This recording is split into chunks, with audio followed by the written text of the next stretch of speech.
1944, and on the Eastern Front, Hitler's forces were being pushed back towards the German border.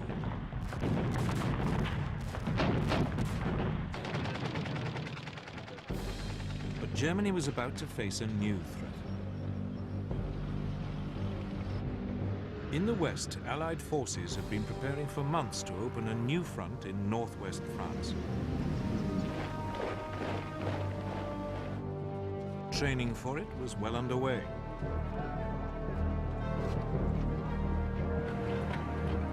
But it was an attack Hitler had long been expecting. His problem was knowing when, and above all where, it would come. The stage was set for one of the greatest battles of World War II, D-Day, the Allied landings along the Normandy coast of France.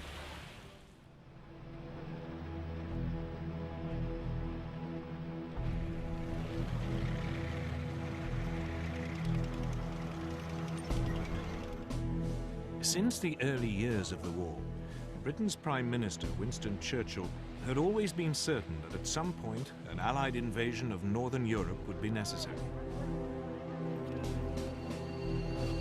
The only questions were when, where, and how. To test the waters, British forces had already mounted a number of practice operations.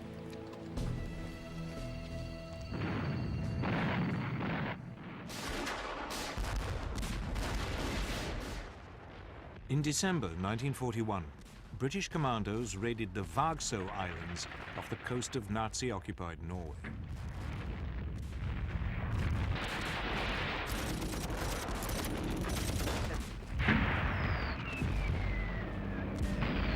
It was an attempt to probe German defenses and tie down Hitler's troops in the north. A fish oil factory and coastal defenses were blown up before the commandos withdrew.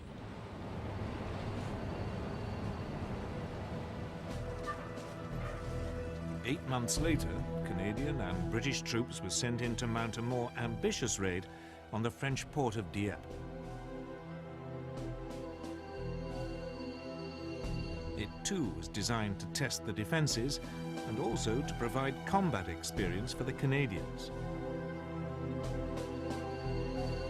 This time, it was a catastrophe.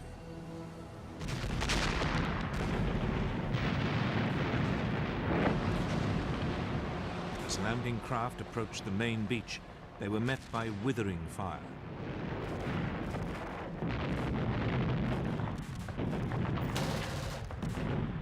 Those troops that made it ashore were immediately pinned down.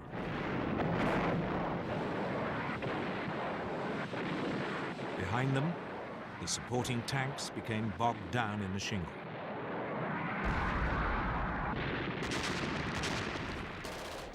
Few managed to scale the sea wall.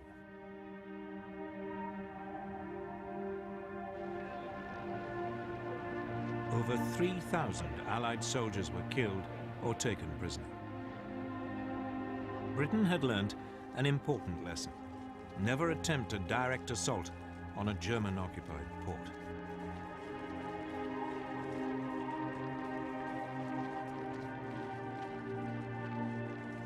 Equally importantly, the Dieppe disaster reinforced the British view that an invasion of Europe could not be rushed. Churchill understood it would require careful planning.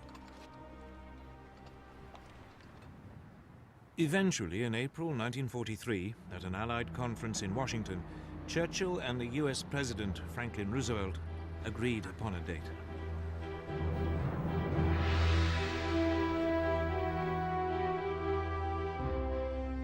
D-Day, or Operation Overlord as the seaborne invasion of France was formally called, would take place in the summer of 1944. But by now, the Germans were preparing for it in earnest. Since the winter of 1941, they had been building an Atlantic wall. It was a massive series of fortifications running along the European coast from Denmark to the Spanish border. gun emplacements had been constructed at likely landing sites. Beaches had been mined and covered in barbed wire.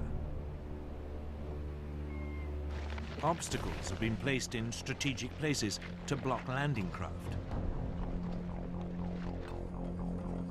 Hitler had boasted, "I am the greatest builder of fortifications of all time."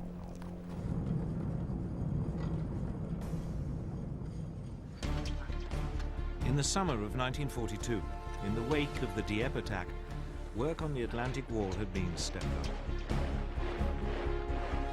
Hitler had also ordered an increase in troop numbers in the region. The German overall commander in the West, Field Marshal Gerd von Rundstedt, had been given 15 further divisions.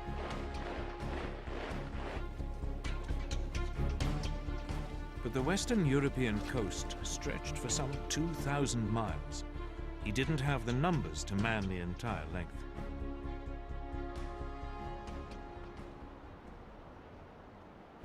Von Rundstedt faced a difficult decision. Where should he position his overstretched forces to maximize their effect? The question led to bitter arguments inside the German leadership.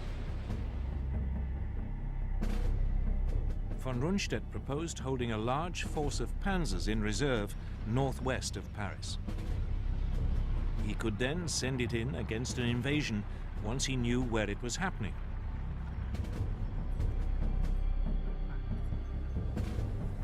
But the hugely respected Field Marshal Erwin Rommel, commander of the troops covering the sector from Holland along the French coast to the Loire, had a different view.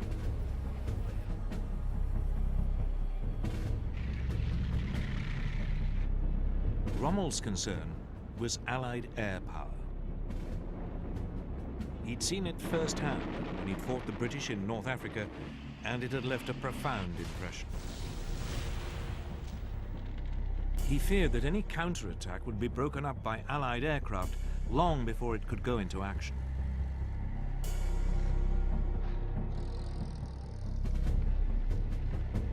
Rommel had also inspected Hitler's Atlantic Wall and found much of it wanting. It had forced him to the conclusion that the best place to position the panzers was as close as possible to the most likely landing sites. That way, an invasion could be immediately pushed back before it got a foothold. Hitler compromised. Rundstedt was given a small force he could hold in reserve, though Hitler himself would have the final say as to when it could be used. The rest of the additional troops was scattered along the entire Atlantic seaboard, in accordance with Rommel's wishes.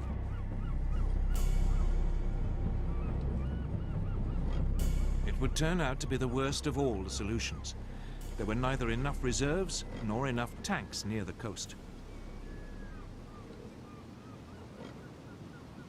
But in the autumn of 1943, none of this was clear.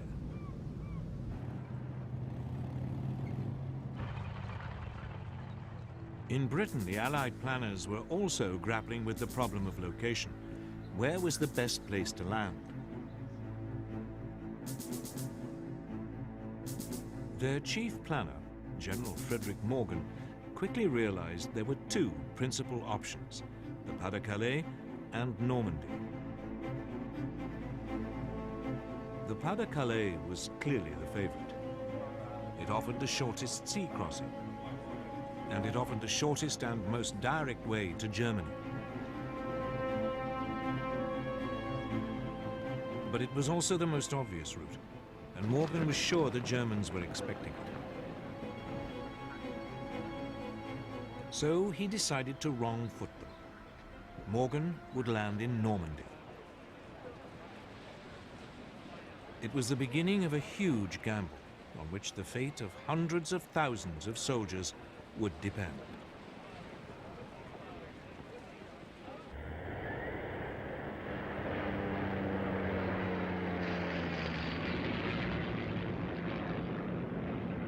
In the autumn of 1943, Allied photo reconnaissance aircraft swept over the beaches of northern France. It was part of a huge planning operation for the seaborne invasion of Europe. The fortifications of the Atlantic Wall were monitored by the French resistance. Men crept ashore to collect sand samples to test whether armored vehicles could be landed.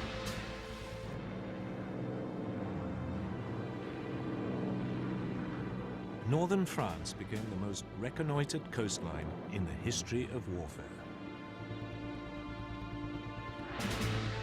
It soon became clear any landing would need some kind of port facilities. But the disaster at Dieppe had shown that it was too dangerous to attempt a direct assault on a German-occupied port.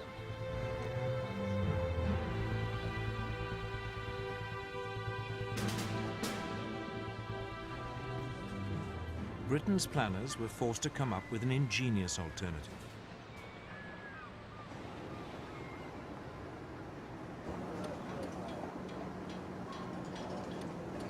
Giant, hollow concrete boxes were constructed in Britain that could later be towed to the French coast. There they would be sunk to form an artificial harbour. They were known by their code name, mulberries.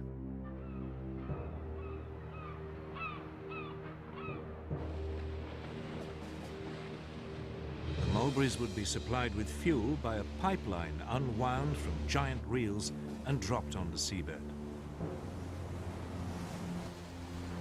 It would run for 100 miles.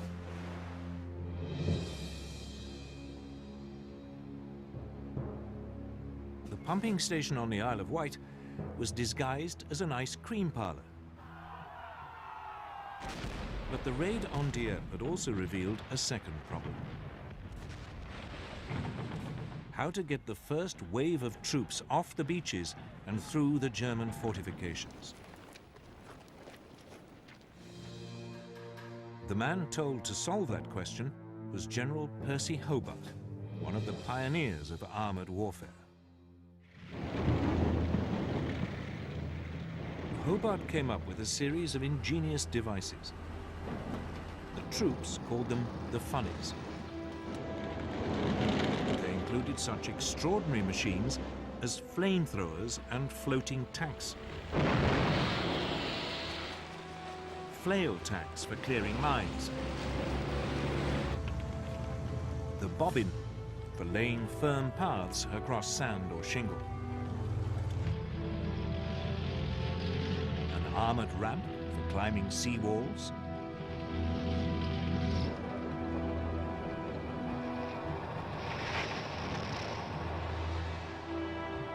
The fascine carrier for tackling ditches.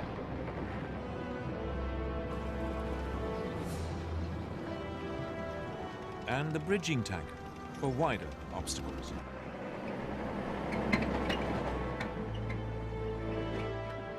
That left just one problem: how to stop the Germans rushing in overwhelming reinforcements before the Allies had established a foothold.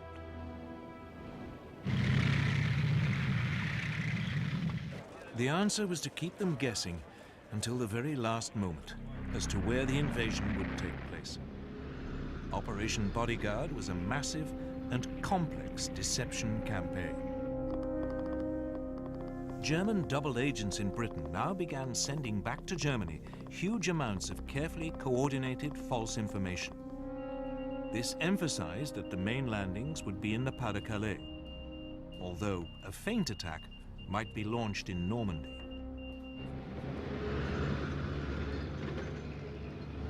To muddy the waters still further, the Allied military created a fictitious army unit, the so-called 1st US Army Group, or FUSAG.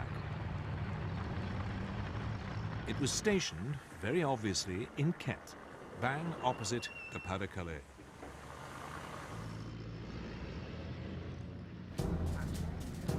The man in charge of it was the pistol-toting US General George Patton, who'd been removed from action in Sicily after slapping shell-shocked soldiers.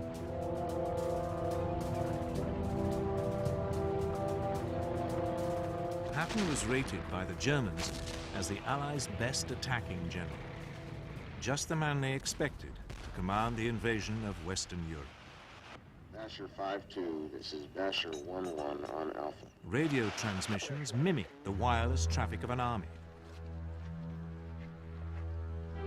For the benefit of any Luftwaffe reconnaissance aircraft flying over Britain, the fields of Kent were filled with inflatable tanks and carefully faked track marks.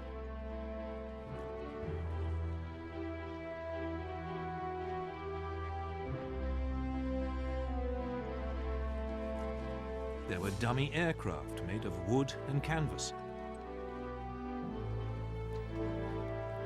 Harbours along the Kent coast were filled with dummy landing craft.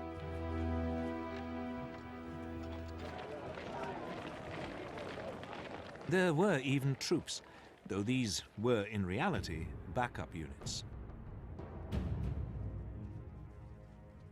In late 1943, the Allies appointed US General Dwight Eisenhower as Supreme Allied Commander for the invasion of Europe.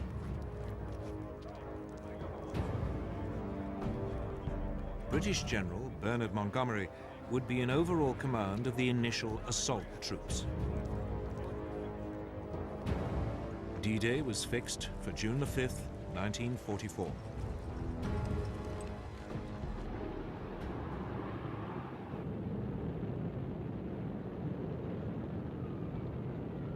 Two months before the landing, Eisenhower launched an elaborate air offensive to disrupt German links to the coast.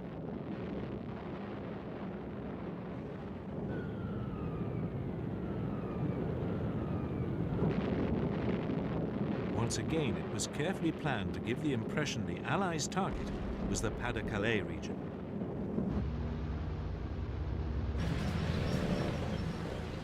As the date of the invasion approached, Allied troop numbers in England reached over 2 million. They were supported by more than 3,000 tanks and 12,000 aircraft.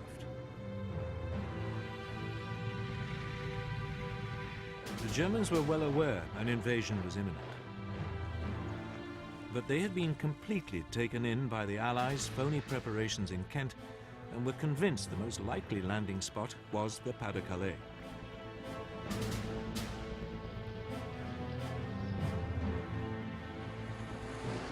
Everything seemed to be going the Allies' way.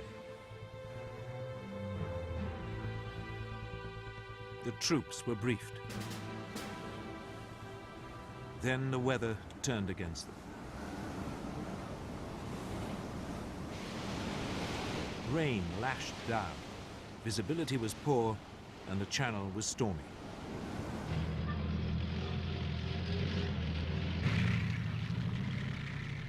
Nevertheless, on June the 4th, 1944, the assault troops boarded their landing ships and the armada of more than 5,000 vessels set sail.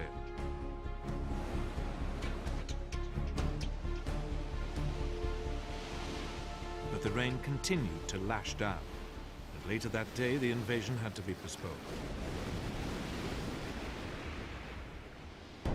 The ships returned to port, and the assault troops faced a nerve-shredding wait.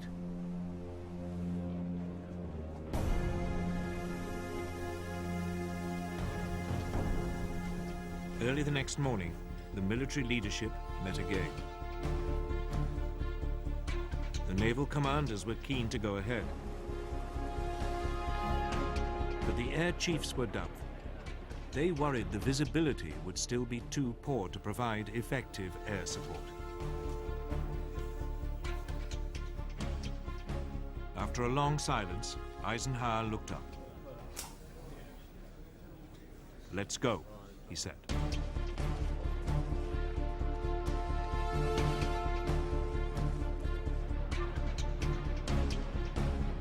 Operation Overlord, the greatest seaborne invasion ever, was underway.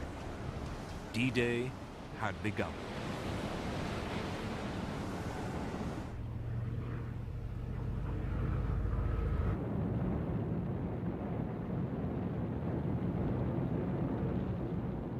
1:15 in the morning of June the 6th, 1944, British aircraft towing gliders arrived over the coast of northern France. Then the gliders were released and plunged down to capture vital bridges over the Caen Canal in eastern Normandy. The Allies had launched their great gamble to invade Hitler's empire in Western Europe.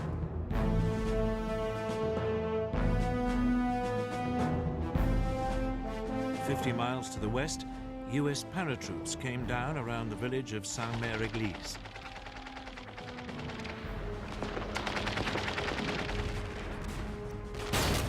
There was a fierce firefight.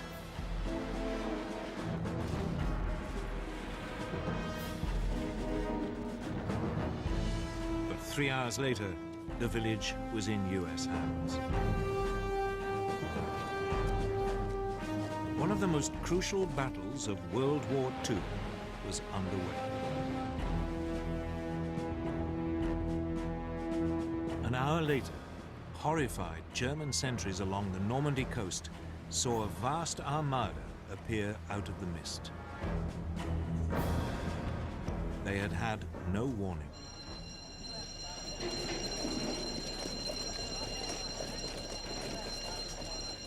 The Allied fleet had sailed under cover of darkness. Moreover, Allied countermeasures had confused the German radar into believing the main weight of the attack was approaching the French coast further east at the Pas-de-Calais.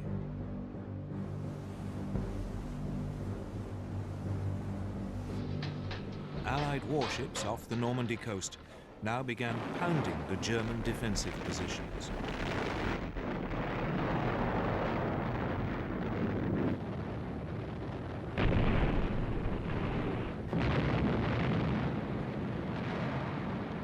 Wave after wave of aircraft swept overhead.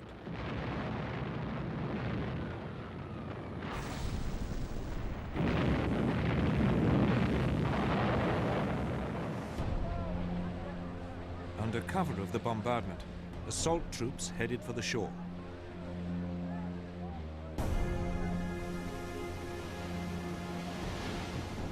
But as they closed in, German artillery and machine guns opened fire.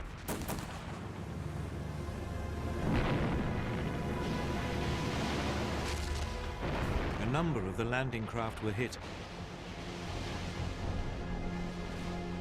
Others fell foul of underwater obstructions. But at 6:30 in the morning, the first waves of troops hit the beaches.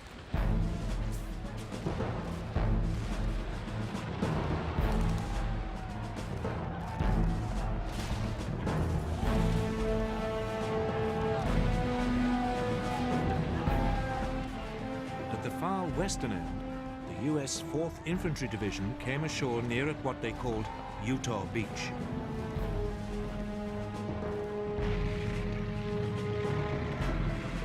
Within 2 hours, it was linking up with the US paratroopers who'd landed at Saint-Mère-Église.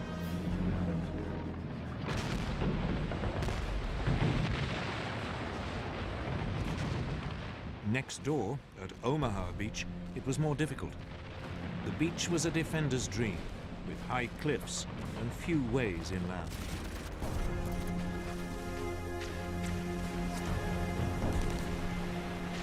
As the US 1st Infantry Division waded ashore, they were mown down by German machine guns.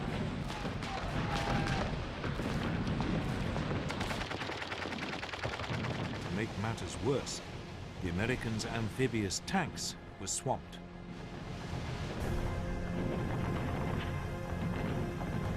The troops were trapped on the beach.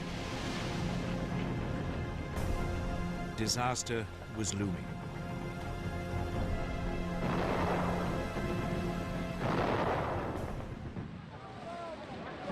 But finally, a few of the soldiers managed to scale the cliffs.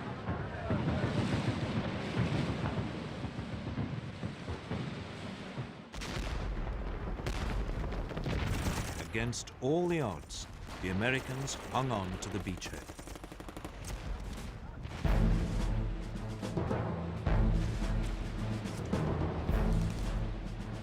further east, in the center of the landing area, Britain's 50th Infantry Division came ashore at Gold Beach.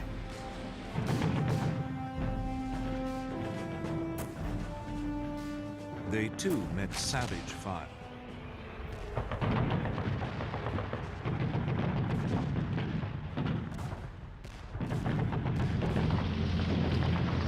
But now, the British deployed their funnies.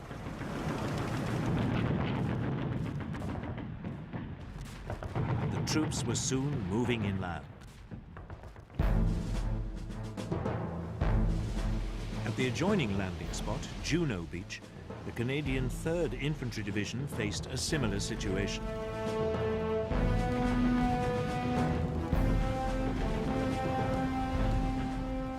Here too, Britain's funnies were vital in helping the troops off the beach.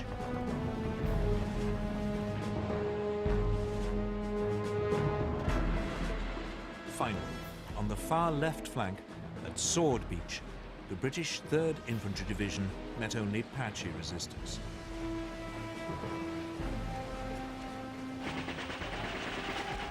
Within hours, its commandos had linked up with the glider-borne troops at the Caen Canal.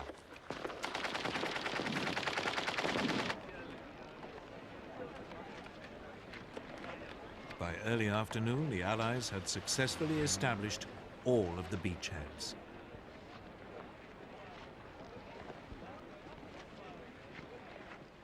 The timing of the invasion had caught the Germans completely by surprise.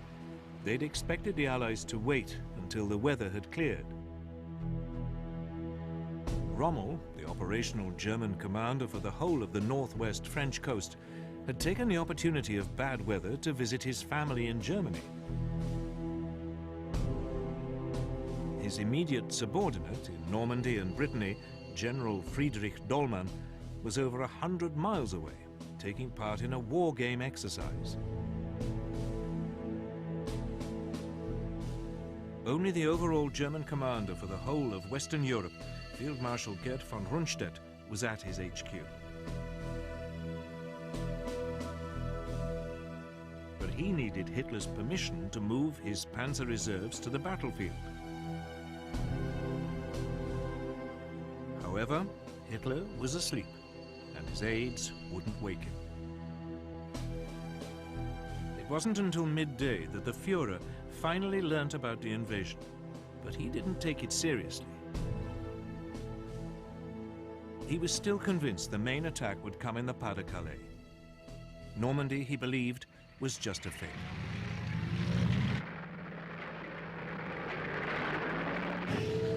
Finally, in the late afternoon, when the scale of the invasion was becoming all too clear, Hitler unleashed his reserves.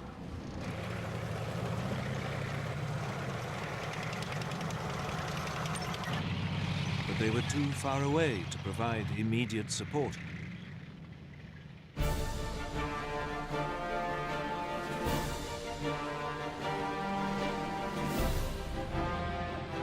Despite stubborn German resistance, the beachheads around Utah, Gold and Juno and Sword were secure. Only at Omaha was the situation more precarious.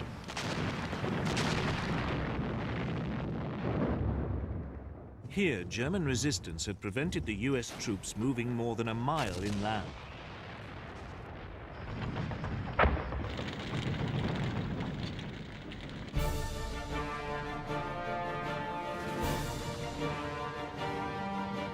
By nightfall on June the 6th, over 100,000 Allied troops had been landed in Normandy.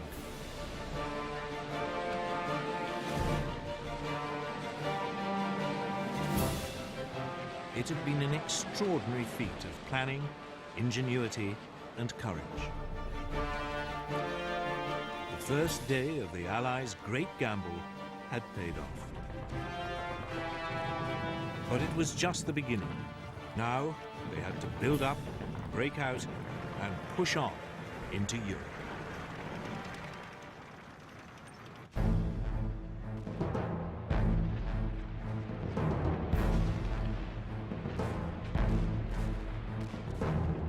As the second day dawned on the greatest seaborne invasion ever attempted, thousands of Allied troops had broken out of their beachheads and were moving inland.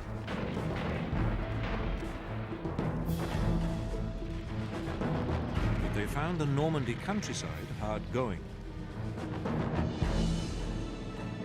The patchwork of woodland and small fields provided ideal terrain for German tanks and machine guns.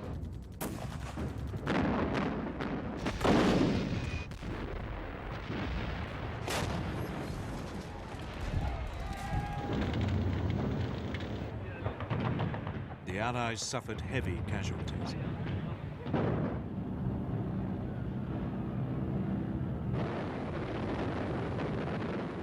Allied air power provided crucial support. When von Rundstedt's panzer reinforcements arrived, they'd been so depleted by the air attacks that they were unable to mount a major counterattack. The German reinforcements were also hampered by French resistance fighters operating behind German lines.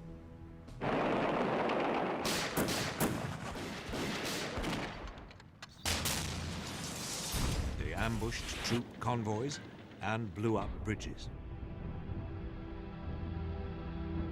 As a result, the Das Reich SS Panzer Division took over 2 weeks to make a journey which should have lasted a mere 3 days. Its troops took out their fury on the French civilian population.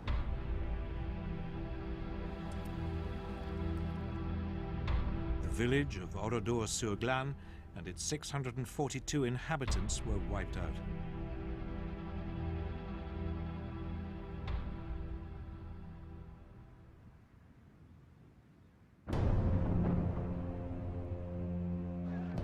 After 4 days of fighting, all the Allied beachheads were finally able to link up.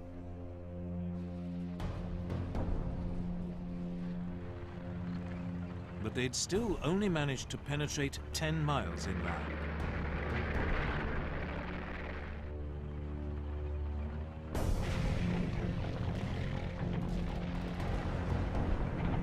Eventually, 6 days after the landing, the British commander, General Montgomery, launched a major assault on the strategically important town of Caen. The British 7th Armored Division, the Desert Rats, advanced.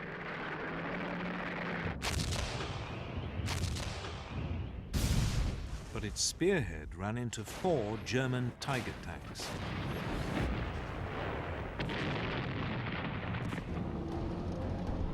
The Allies' Sherman tanks were completely outclassed. Their guns were outranged and their shells unable to penetrate the German armor. They were particularly vulnerable because many ran on petrol fuel and were liable to burst into flames when hit. The Germans nicknamed the Sherman the Ronson, after the cigarette lighter, or more macabrely, the Tommy Cooker. In less than 5 minutes, more than 10 British tanks were destroyed. The attack on Caen stalled.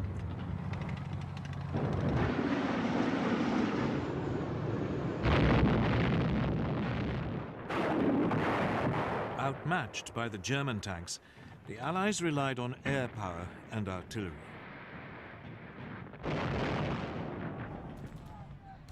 But it wasn't enough. The Desert Rats retreated. Caen remained in German hands.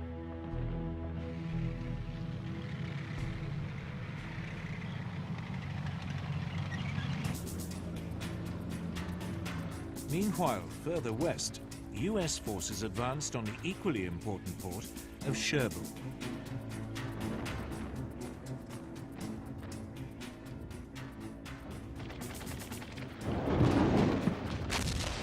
It would take them nearly 10 days to get close to it.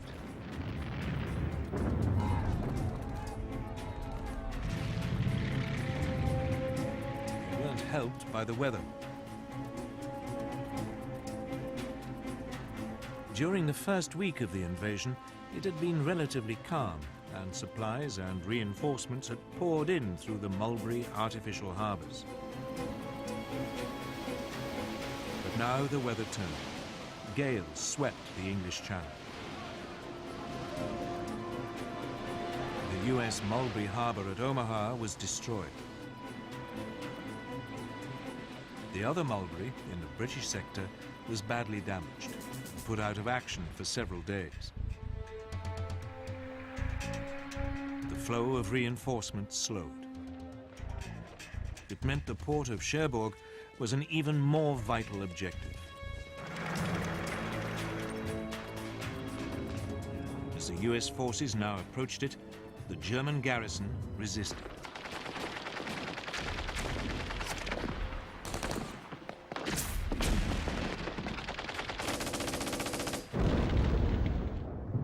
There was fierce house-to-house fighting. It would take the Allies a week to secure the city.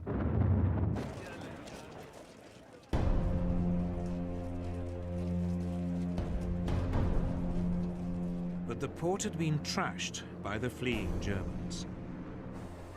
It would take a further month before it could be brought back into service.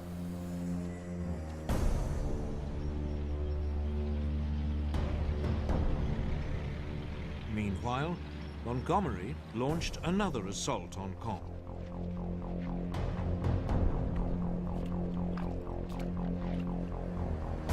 The storms had turned the fields into a sea of mud. Low cloud meant air support was impossible.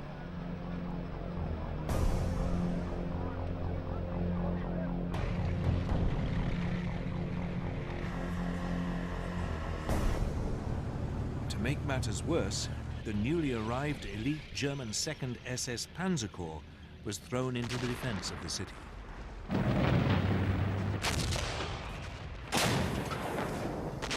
After 4 days, the British were, again, forced to halt.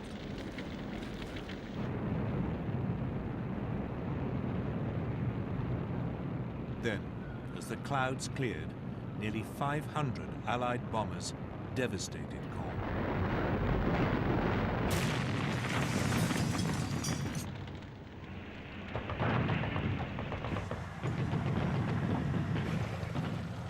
British troops fought their way into the north suburbs. But the ruins made ideal defensive positions for the Germans.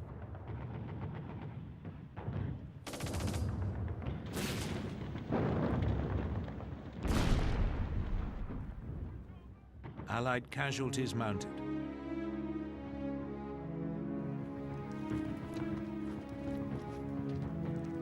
After 48 hours, the attack was, yet again, called off.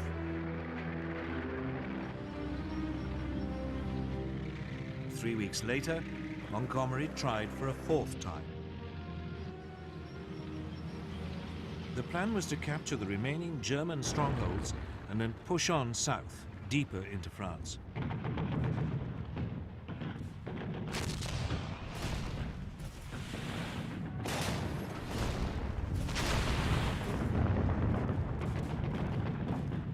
After 2 more days of fighting, the city was finally won. The way now seemed open for the British tanks to move south, deeper into France.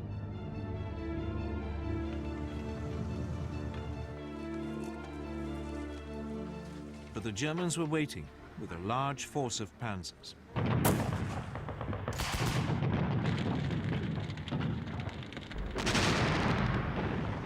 The British advance stopped again.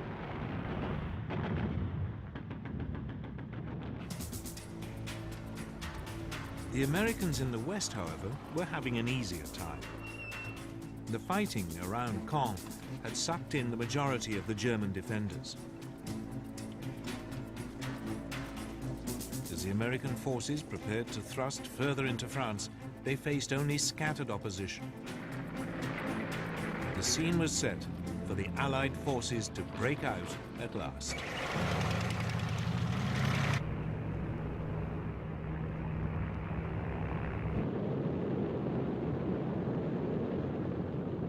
9:30 in the morning of July the 25th, 1944, over 1,800 Allied aircraft carpet-bombed a 4-mile stretch of the German front line south of Cherbourg. It was the beginning of Operation Cobra, the US breakout into France.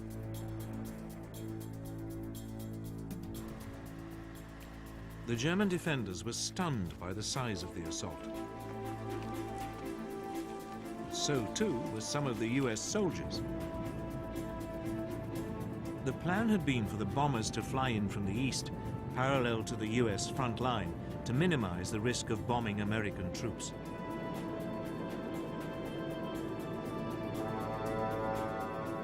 But most of the aircraft came in over the top of the US lines. Bombs fell short. Over 100 US troops were hit and killed.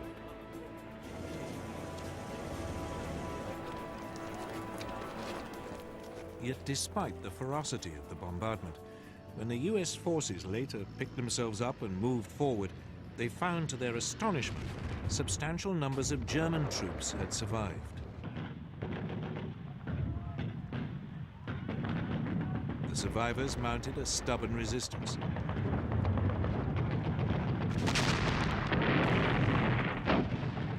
As fighting raged, it looked as though the Americans would fail to break through the German lines.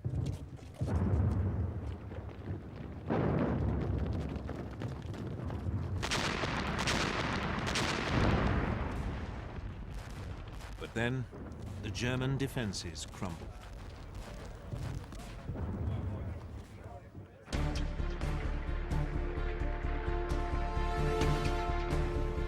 The next morning, US tanks broke through and moved forward into open country. There was now almost no German resistance left, and the Americans quickly pushed deeper into France. The hill town of Coutances fell. Then the crossroads town of Avranches. As the Allies pressed forward, they were helped by change and confusion in the German high command.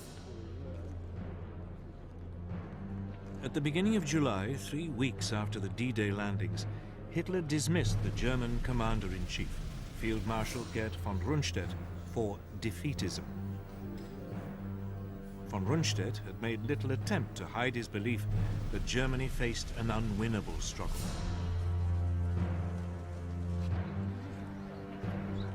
He was replaced by Field Marshal Gunther von Kluge, fresh from the Eastern Front, but with little knowledge of northwestern France.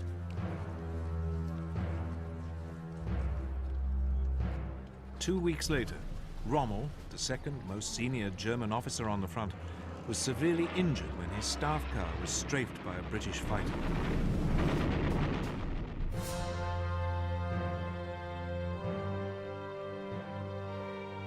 Then, with the Nazi command already in confusion, there was an assassination attempt on Hitler's life. On July the 20th, 1944, a disillusioned aristocratic war hero, Colonel Klaus Schenk Graf von Stauffenberg, planted a bomb in the planning hut at Hitler's headquarters in East Prussia.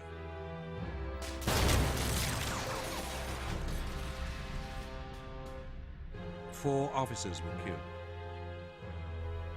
But Hitler was sheltered by a heavy, solid oak conference table and escaped with only minor injuries. The plot was swiftly and brutally put down. Von Stauffenberg was shot and his principal collaborators put on trial. They would later be hanged.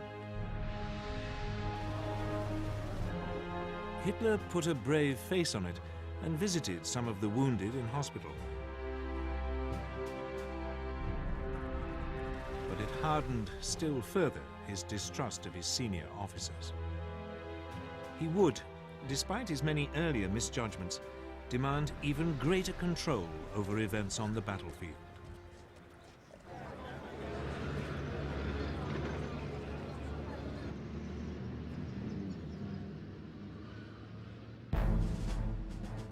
Back in France, General George Patton, back in charge of a real fighting force, ordered his troops to fan out. They took Rennes, Mayenne, and headed for Le Mans. They were now moving round behind the German forces, still battling it out with the British and Canadians near Caen.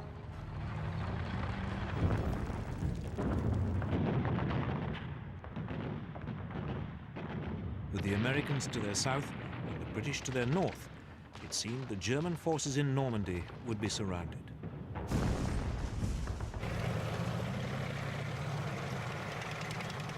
Hitler issued his usual order that there should be no retreat, but as the Allies squeezed in on them, the Germans began to flee.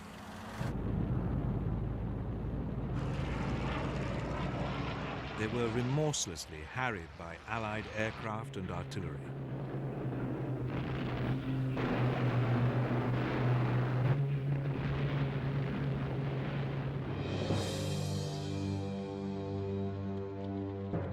The casualties were appalling.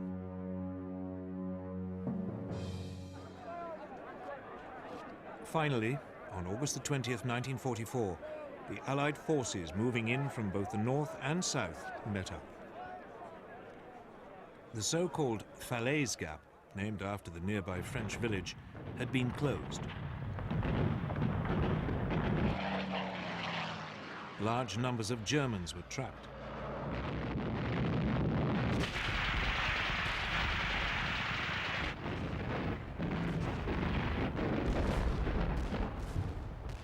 Over 10,000 more Germans, caught in the Allied pincer, died.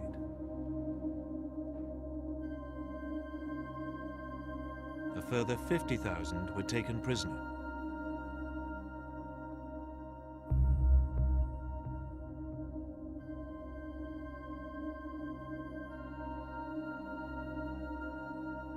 The German army in Western Europe was in chaos.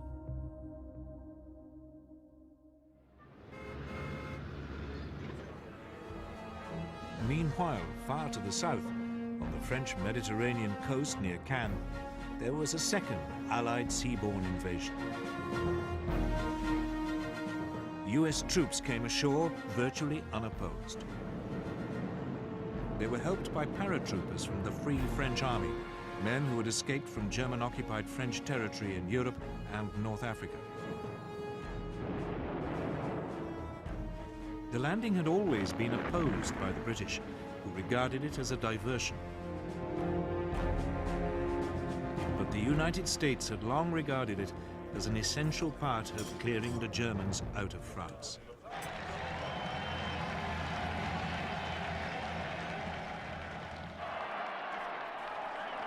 The troops were greeted by an ecstatic civilian population.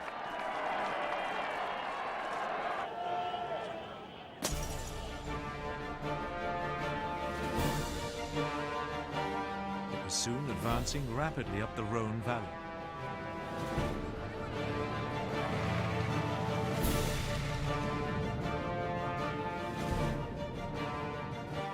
Lyon was liberated on September the 3rd, 1944.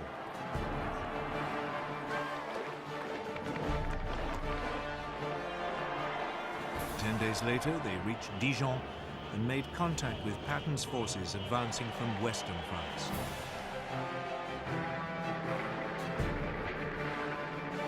German units stationed across the region fled.